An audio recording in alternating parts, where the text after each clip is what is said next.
Dios es bueno. Y para hablar de que Dios es bueno, podría usar muchas partes de la Biblia donde no ocurren situaciones media como difíciles de entender, pero el pasaje que voy a usar hoy es, si lo quieren leer en su Biblia, es 2 Samuel capítulo 6, que es un pasaje un poco controversial para hablar de que Dios es bueno. Pero Dios es bueno en todo tiempo, aunque usted no lo entienda a veces. Como dice en la película Dios no está muerto, todo el tiempo Dios es bueno, ¿no? ¿Cómo dice? Dios es bueno en todo tiempo Dios es bueno. Gracias, Pamela López.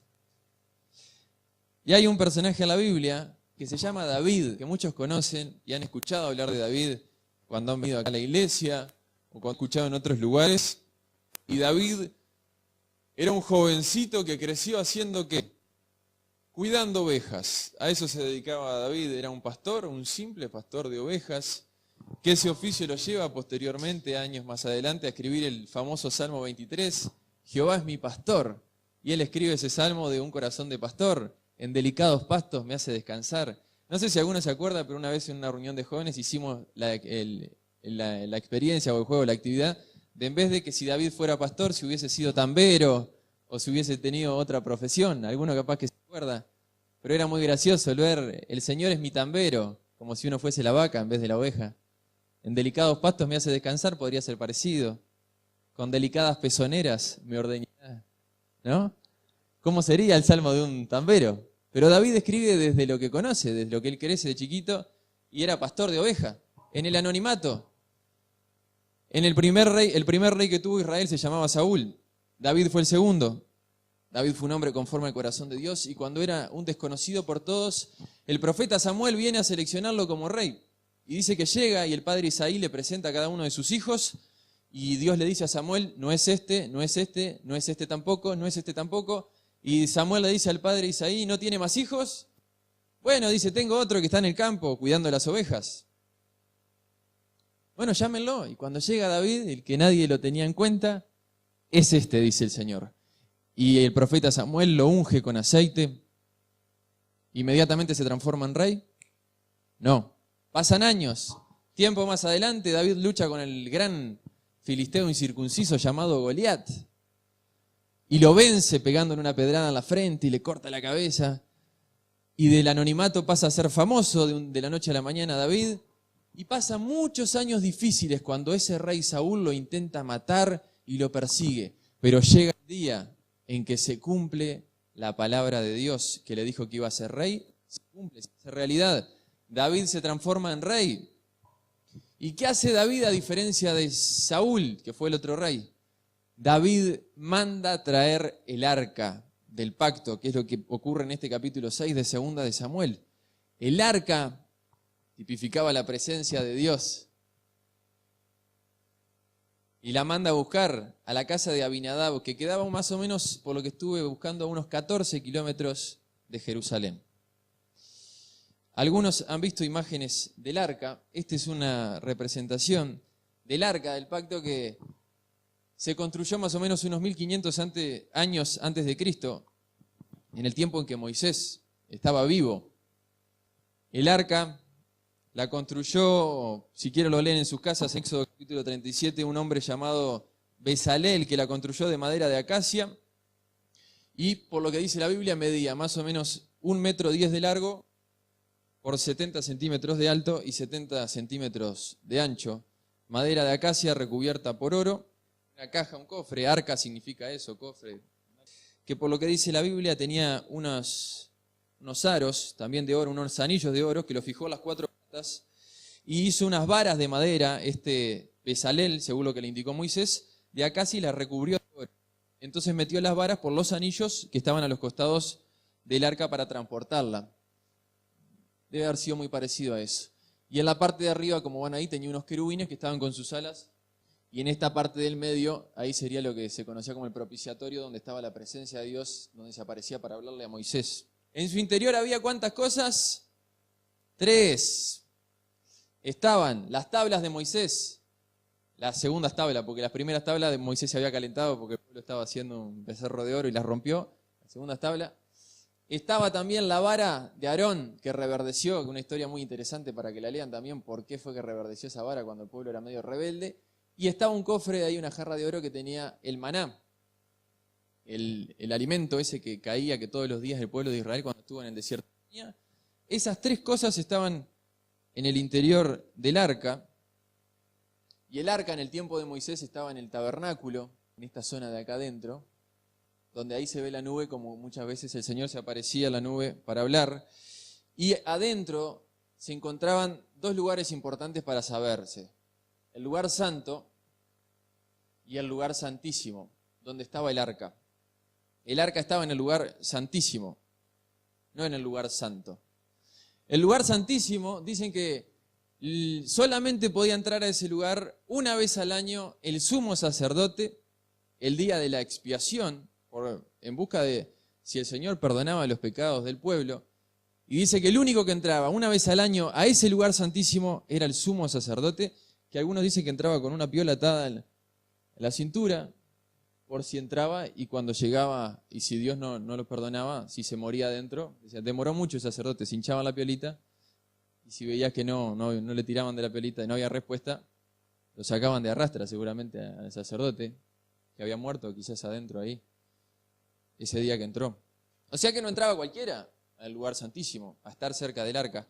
Les explico todo esto porque es importante la historia ahora que vamos a arrancar de David, para entender la importancia que tenía el arca, que simbolizaba la presencia de Dios. Segunda de Samuel capítulo 6, voy a leerlo la nueva versión internacional. David reunió los 30 batallones de soldados, en la Reina Valera dice los 30.000 soldados escogidos de Israel, y con todo su ejército partió hacia Abalá de Judá para trasladar de allí el arca de Dios, sobre la que se invoca su nombre, el nombre del Señor Todopoderoso, que reina entre los querubines. Colocaron el arca de Dios en una carreta nueva y se la llevaron de la casa de Abinadab, que estaba situada en una colina. Usa y Agío, hijos de Abinadab, guiaban la carreta nueva que llevaba el arca de Dios. Agío iba delante del arca, mientras David y todo el pueblo de Israel danzaba ante el Señor con gran entusiasmo y cantaban al son de arpas, liras, panderetas, citros y címbalos, distintos instrumentos. El arca había estado como 20 años en la casa de ese hombre, Abinadab. Y David, que comienza su reinado, dice, yo si llegué acá a ser rey es porque Dios me trajo hasta acá. No es porque yo sea un crán y porque haya vencido a Goliat. Si yo estoy acá de rey es porque Dios me trajo hasta acá. ¿Qué voy a hacer? Voy a traer el arca para que la gente tenga en cuenta que tenemos que tener la presencia de Dios en medio de Jerusalén, en medio de la ciudad. Ese Dios bueno que yo conocí en privado cuando era un pastor de ovejas, quiero que todo el mundo sepa que ese Dios es bueno y que gracias a Él soy el rey en este momento. Y Él manda a traer el arca, que la colocan sobre una carreta nueva, impecable estaba la carreta, y David y todo el pueblo David estaba danzando, estaba contento, estaba bailando, entusiasmado, a la derecha, a la izquierda, dando vuelta, ahí estaba David, vamos todos, y cantando y festejando y bailando con entusiasmo, porque iban llevando la presencia de Dios, ¿no? Unos 14 kilómetros caminando con esa carreta y todo iban a hacer desde la casa de Abinadab hasta Jerusalén. Estaban contentos porque estaban llevando la presencia de Dios. Qué lindo. Pero en este festejo, en este gran momento de algarabía, ocurre un evento trágico. En el versículo 6 y 7 dice lo siguiente: al llegar a la parcela de Nacón, los bueyes tropezaron. Pero Usa extendió las manos, sostuvo el arca de Dios. Entonces la ira del Señor se encendió contra Usa por su atrevimiento y lo hirió de muerte ahí mismo. De modo que Usa cayó fulminado junto al arca.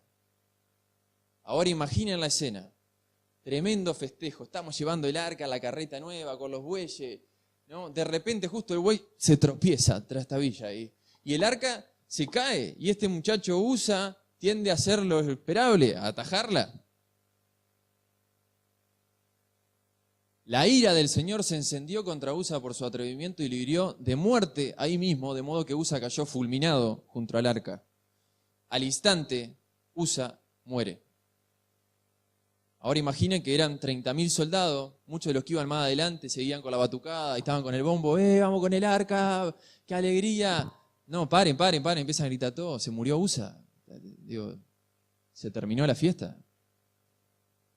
Cortá la música, imaginen 30.000 personas festejando. Si hemos lo que era en alguna caravana cuando sale campeón en un cuadro acá, imagínate explicarle al que va adelante que se terminó la caravana, ya no hay festejo. Se acaba de morir uno de los muchachos cuando estábamos llevando el arca. Y acá es cuando uno no entiende a Dios. El pobre USA ataja el arca que se está cayendo y Dios lo fulmina, lo mata. Y a David le ocurre algo que podría ser entendible totalmente con este evento. David se enoja. Dice la Biblia que David se enojó porque el Señor había matado a Usa, así que llamó a aquel lugar Pérez Usa, que significa desastre contra Usa, nombre que conserva hasta el día de hoy. David se enoja con Dios. No entiende. ¿Cómo se va a morir este muchacho? Estamos llevando el arca. Yo no entiendo, dice David. Se enoja con Dios. No estoy haciendo las cosas mal. Estoy queriendo llevar la presencia de Dios a Jerusalén. David se enoja con Dios. Y acá es donde surge la pregunta. ¿Te has enojado con Dios por algo que pasó? ¿Te has enojado con Dios por alguna situación, algo que pasó? ¿Te preguntaste por qué Dios permitió eso? Si yo estaba haciendo las cosas bien, no estaba en pecado, ¿por qué pasó eso? A mí me ha pasado. De veces cuando estoy haciendo las cosas bien, buscando a Dios bien, no es que tenga una vida en pecado o algo, y me han pasado eventos que vos decís, pero no entiendo nada, ¿por qué me pasa esto? Porque una cosa es cuando David se manda sus macanas, como ocurre más adelante, que se acuesta con la vecina, que mandan matar después al esposo de la vecina porque la deja embarazada, y ahí Dios le manda a decir a través de un profeta que ese hijo que iban a tener iba a morir. Ahí es entendible un poco, porque vos decís, estaba en pecado. Pero acá David no entiende, estoy tratando de llevar la presencia de Dios y este muchacho Usa termina muriendo fulminado. David se enoja con Dios. Como muchos nos pudo haber pasado, nos hemos tal vez enojado con Dios. Porque no entendemos cómo Dios puede permitir algunas cosas, cómo pueden pasar algunas situaciones. Y después de estar enojado, David se vuelve temeroso del Señor. Dice, aquel día David se sintió temeroso del Señor y exclamó, es mejor que no me lleve el arca del Señor. Después de estar enojado, le vino el miedo. ¿Te has sentido temeroso de Dios? ¿Miedo de qué va a permitir, de qué va a pasar? ¿Será de que Dios es tan bueno? Porque todos sabemos, sí, Dios es bueno. Porque a veces uno puede pensar, y capaz que Dios sí es bueno, o tiene días buenos, y capaz que hay días que se levanta con la pata izquierda y es medio rayado, y es medio bipolar, Dios. Tiene días buenos y días malos, capaz. Medio ciclotímico, medio raro, Dios. Y yo les vengo a decir en esta noche que Dios es bueno. Lo entiendas o no lo entiendas, hay situaciones que pasan en esta vida que no es lo que Dios quería, que son consecuencias del pecado y no para echarle la culpa a Dios. Pero hay cosas que Dios a veces permite que ocurran, aunque yo no las entienda, Dios es bueno. Ahora vamos a ver que David más adelante entiende por qué ocurre esto que ocurrió. Pero hay veces en la vida que no vamos a entender situaciones y no podemos permitir que Satanás nos siembre la semillita de que Dios es malo, porque Dios es bueno. Aun cuando no lo entienda, aun cuando asesinaron a mi abuela, yo no dudé del amor de Dios y de que Dios es bueno. Aun cuando ocurran situaciones que no puedas entender, yo vengo a decirte en esta noche que Dios es bueno. Amén.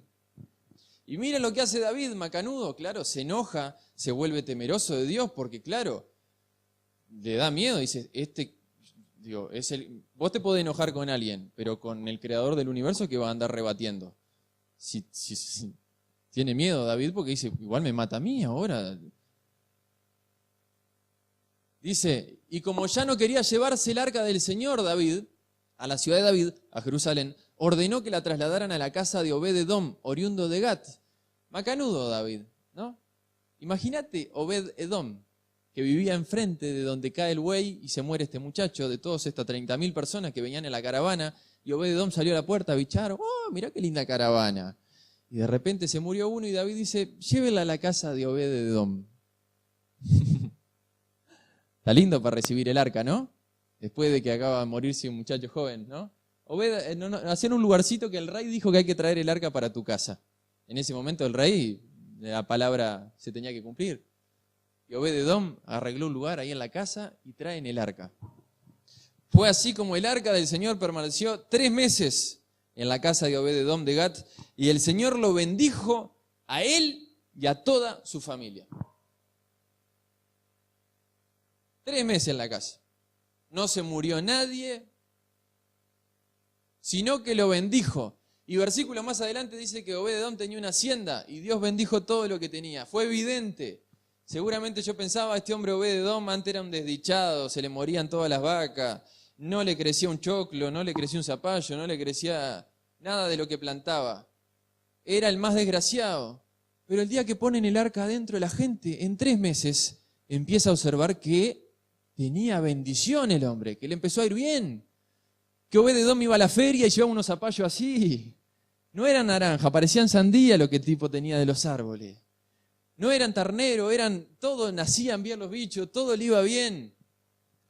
Las mujeres que estaban en la casa que no quedaban embarazadas, quedaron todas embarazadas también. Fue evidente que había bendición en la casa. No sé qué pasó, exactamente no sé qué pasó. Pero la gente en esos 3 meses dijo, Dios está bendiciendo a este hombre. Ahora, ¿qué diferencia? ¿Qué pasó? De un muchacho que va a atajar el arca y se muere, de otro hombre que recibe el arca en su casa y recibe bendición. ¿Qué diferencia de Abinadab, que estuvo más de 20 años en la casa de ese hombre y nadie habló de bendición en la casa? Y Obed-Edom, en 3 meses, recibe una bendición tan evidente que le van a contar al rey David de la bendición que había recibido este hombre Obed-Edom.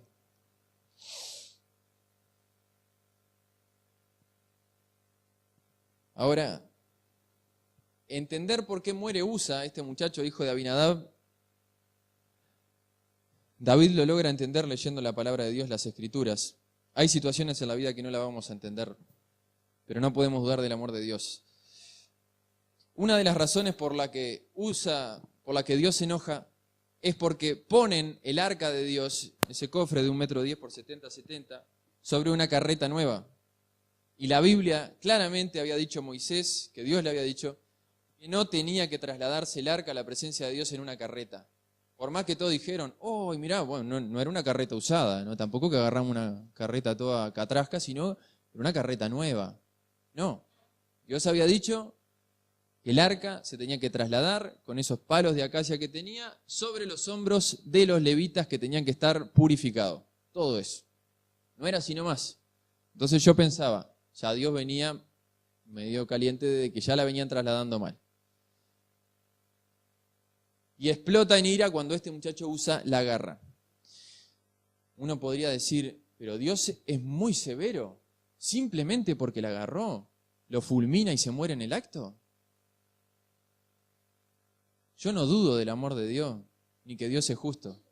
Y así como en el Nuevo Testamento, porque Dios no cambia, no es que se ablandó y se hizo más blandito en el Nuevo Testamento, cuando Ananías y Zafira intentan engañar a la iglesia haciéndoles creer que habían vendido una propiedad en tanta plata cuando en realidad la habían vendido en menor valor y se querían sacar cartela delante de la iglesia, inmediatamente por no confesar el pecado, mueren fulminados en la puerta de la iglesia.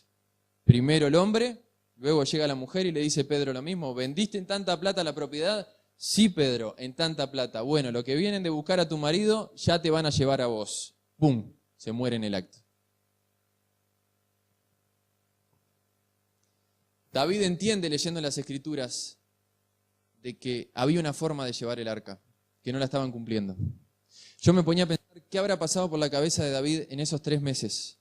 Este David que creció conociendo al Señor cuando cuidaba las ovejas, que vio la mano de Dios que lo ayudó a matar osos, leones, que lo protegió, que lo conocía y sabía que Dios era un Dios amoroso, que se había enojado con Dios que se había puesto temeroso de Dios, que se fue a Jerusalén al palacio, ¿qué pasó por la cabeza de David esos 3 meses? David lo que hizo fue y se refugió en las Escrituras. Fue a buscar la Biblia. Lo que vos tenés que hacer cuando hay cosas que no entendés en la vida, ponete a leer la Biblia. Y cuando él empieza a leer y entiende, dice, con razón, hicimos cualquier cosa, no era así que había que trasladar el arca. No era así. Estábamos haciendo las cosas mal. Y cuando vienen y le cuentan a David, ¿sabés que Obed-Edom? ¿No sabés la bendición que tiene? Todo el pueblo está hablando de Obed-Edom, de su casa. David dice, ese es el Dios que yo conozco. Ese es el Dios que bendice, que es bueno con aquellos que honran su presencia, con aquellos que le temen. Entonces David prepara todo para hacer el traslado y queda escrito en 1 de Crónicas 15, escuche que David le dice a los levitas, miren cómo tenían que llevar el arca.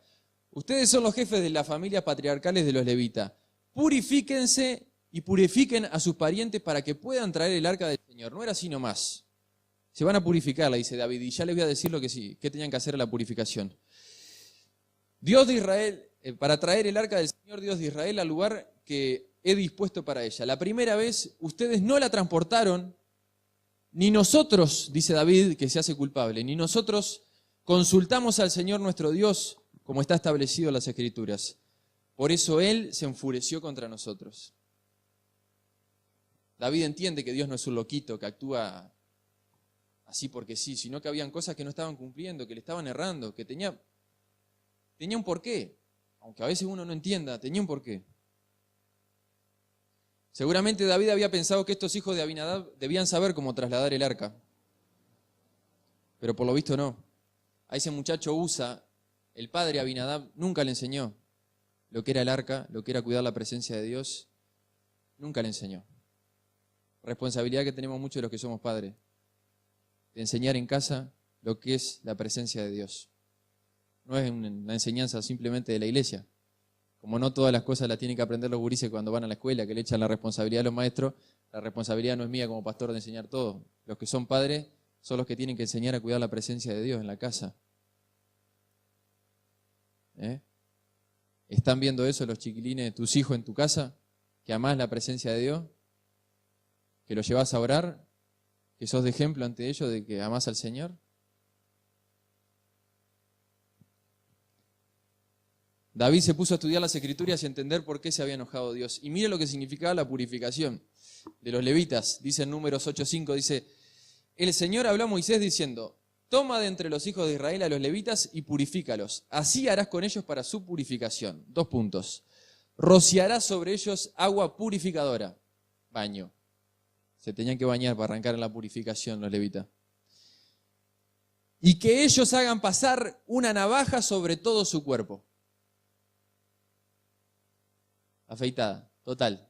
Como los nadadores que sacan todas las piernas, todo. Y algunos de acá también que no son nadadores, pero les gusta eso de afeitarse las piernas. Ayer arrancamos purificando la cabeza de González. Así que se tenían que bañar, afeitada total, se afeitaban todo. Laven la ropa, nada de ir llevando el arca con olor a chivo, y quedarán purificados, dice Moisés.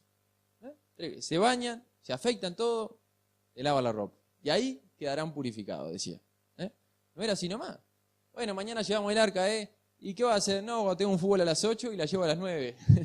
No, te preparaban el día anterior con toda la rutina de purificación. No era así nomás llevar el arca, la presencia de Dios. No era así nomás. Pero cuando le cuentan a David, lo tenía escrito ahí, mire. No importa, ahora no lo van a leer. No me había dado cuenta. Dice que en cuanto le contaron al rey David, ahí en 2 de Samuel capítulo 6, que por causa del arca del Señor había bendecido a la familia de Obed-Edom y toda su hacienda, David fue a la casa de Obed-Edom y en medio de gran algarabía trasladó el arca de Dios a la ciudad de David. David escucha eso que Dios había bendecido a la familia de Obed-Edom y dice, ese es mi Dios. Yo sabía que era bueno. Se le fue el enojo con Dios, se le fue el temor a Dios. Yo conocía a este Dios. Ahí no había entendido, pero ahora entiendo por qué actuó de esa forma. Y manda trasladar el arca a la ciudad de David, a Jerusalén. Apenas habían avanzado 6 pasos los que llevaban el arca cuando David sacrificó un toro y un ternero engordado.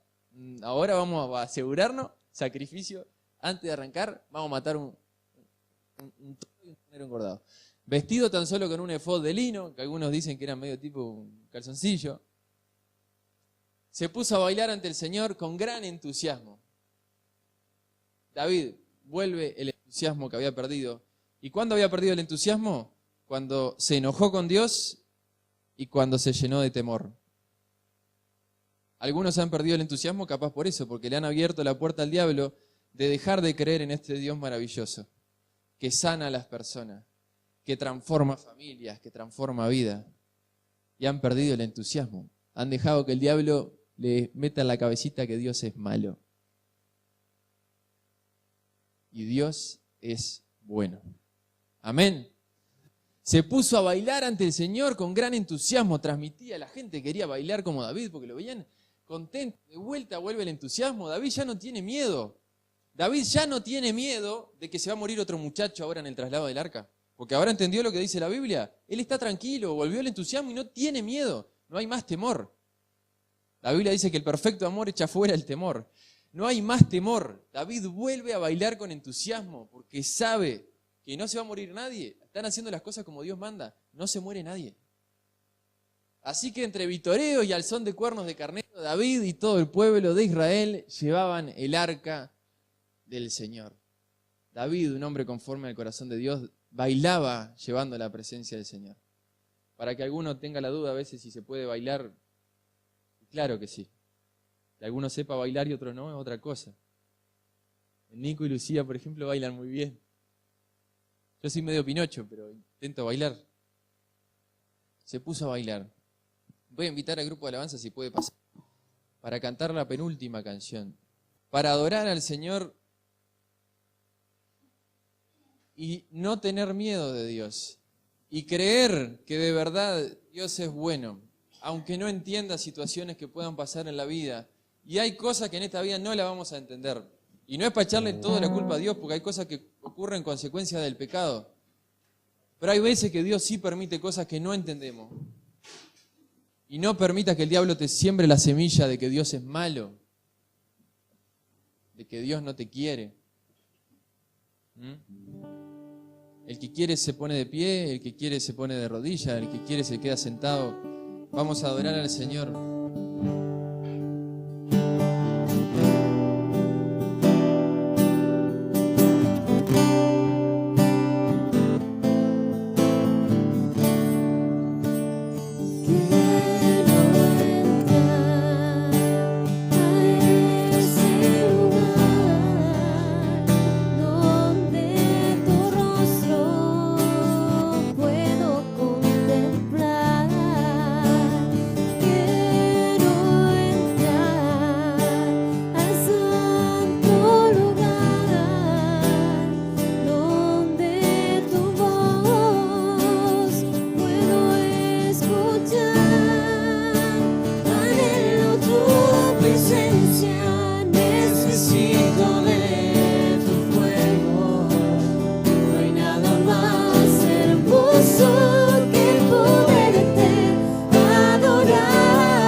Dios es bueno y yo no quiero que tengas miedo de acercarte a este Dios.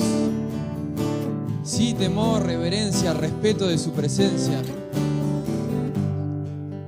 El sacerdote solo podía entrar al lugar santísimo donde estaba el arca una vez al año, porque había una cortina que dividía el lugar santo del lugar santísimo. Pero el día que Jesús murió, se rasgó esa cortina el día que murió la cruz y dijo: consumado es. La tierra tembló, los cimientos de la tierra se estremecieron y esa tela se rasgó. Eso significa que se rompió la cortina que dividía el lugar santo del lugar santísimo.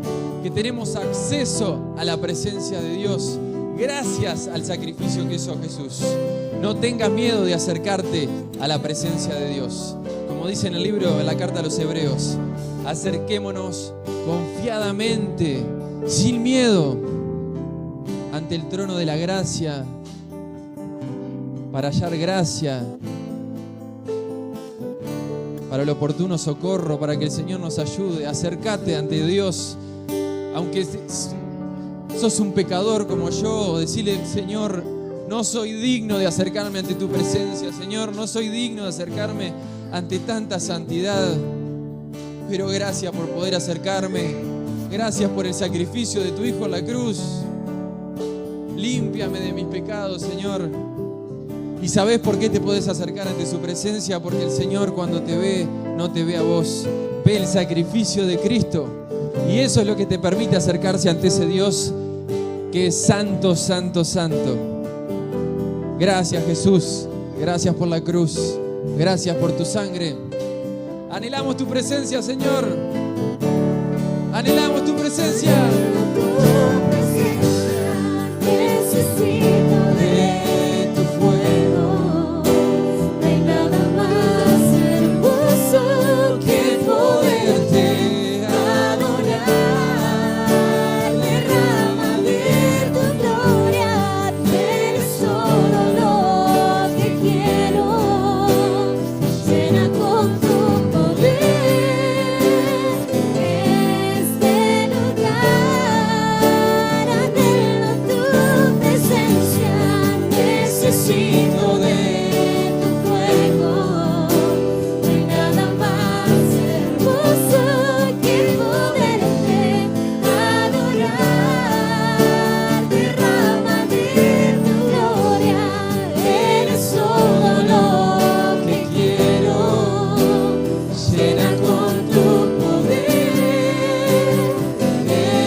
Tus propias palabras, decirle que lo anhelás, que querés pasar tiempo con Él, que querés conocerlo.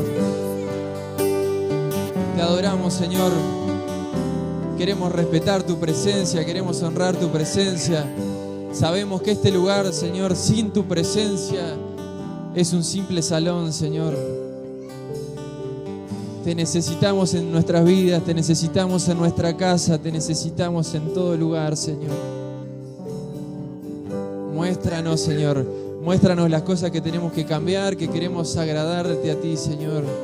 Queremos que tú estés contento, Señor, muéstranos. Queremos agradarte en todo, Señor. Hay algo interesante en la vida de Obed-Edom, de este hombre que fue el que tuvo 3 meses el arca en su casa. Alguno podría pensar que Obed-Edom se dedicó a hacer más emprendimientos de ganadería. Se dedicó a comprar más vacas, a plantar más semilla. ¿Por qué se dedicaba a eso Obed-Edom? Y le había ido bien una vez por la vida. Pero Obed-Edom no hizo eso. Obed-Edom, ¿saben a qué se dedicó en el final? Dice que fue portero en el templo. Obed-Edom dejó la hacienda a esos 14 kilómetros de Jerusalén y se fue a vivir a donde estaba el arca, al lado del templo. Cuando uno conoce la presencia de Dios, va a dejar cualquier cosa. Porque lo más precioso, lo más valioso que tenemos es la presencia de Dios.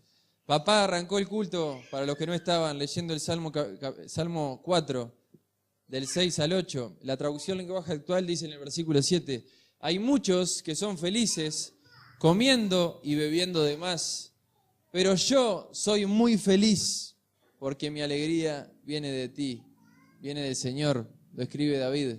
Hay gente que es feliz porque come mucho, porque tiene mucha plata, o piensa que es feliz. Yo soy feliz porque te tengo a ti, Señor. Cuando conocemos al Señor es lo más grande que pueda existir. Y cuando conocemos al Señor, la vida se transforma en una fiesta.